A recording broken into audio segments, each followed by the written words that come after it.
L'emprise du monstre et la renaissance d'une reine. Chapitre 1. Le piège doré.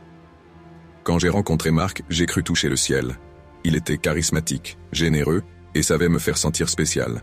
J'étais fasciné par son aisance, son assurance, son pouvoir. Il savait parler. Il savait séduire.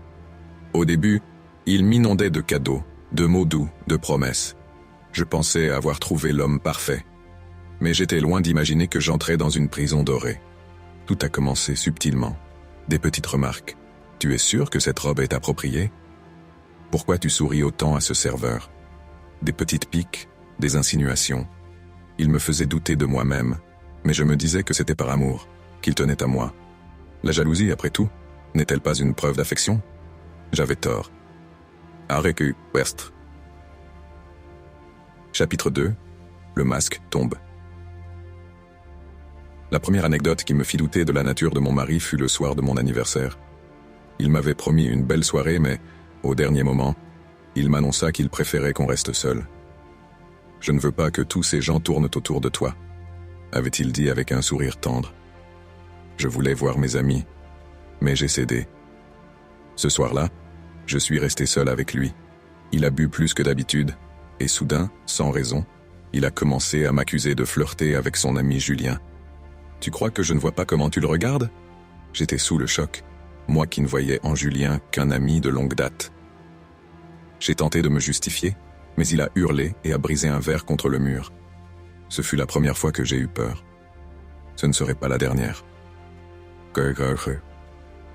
Chapitre 3. L'ombre d'un bourreau.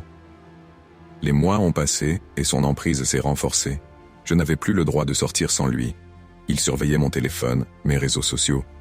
Puis est venue la violence, d'abord psychologique. Tu es nul sans moi. Personne d'autre ne voudra jamais de toi. Ensuite physique. Une gifle un soir où j'avais osé répondre. Une pression sur mon poignet quand j'avais tardé à rentrer. Il disait toujours que c'était ma faute, et je le croyais. Mais la révélation la plus horrible arriva un jour où, par hasard, j'entendis une conversation entre lui et ses amis. Ils riaient, ils parlaient de moi comme d'un jouet. Mark se vantait de ma docilité, du fait que j'étais brisé et incapable de réagir. Il prenait du plaisir à me voir souffrir. J'ai eu un haut le cœur. Je me suis senti trahi. Mon bourreau s'amusait de mes larmes. Il se délectait de ma douleur. Dariku, chapitre 4. L'allié inattendu. Je ne savais plus quoi faire. Puis un jour, j'ai confié mon enfer à Amélie, une amie que Mark m'avait forcé à éloigner. Elle m'a écouté avec des yeux remplis de rage et de compassion. Puis elle a dit ces mots. « Tu ne vas pas fuir.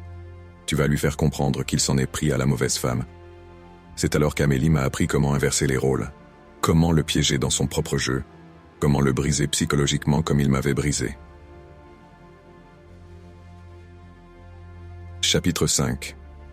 La vengeance d'une reine. J'ai commencé par reprendre le contrôle de ma vie. J'ai cessé de réagir à ses provocations. Je suis devenue froide, calculatrice. Je notais tout, chaque insulte, chaque menace, chaque coup. Amélie m'a aidé à obtenir un avocat, à rassembler des preuves. Puis j'ai frappé. Lors d'un dîner chez ses amis, là où il se sentait puissant, j'ai révélé au grand jour toutes ses atrocités.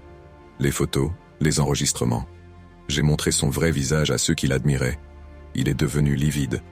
Son pouvoir s'effondrait. Mais ce n'était pas tout. Quelques jours plus tard, alors qu'il rentrait ivre après une soirée, Amélie et moi avions préparé un piège. Une simple chute, une mauvaise rencontre avec un objet métallique. Il s'est réveillé à l'hôpital, handicapé des deux jambes, détruit, comme il m'avait détruite. Chapitre 6. La liberté retrouvée.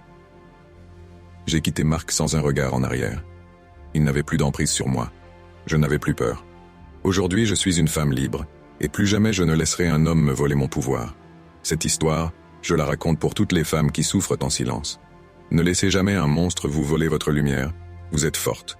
Vous êtes reine. Reprenez votre trône. Reprenez votre vie.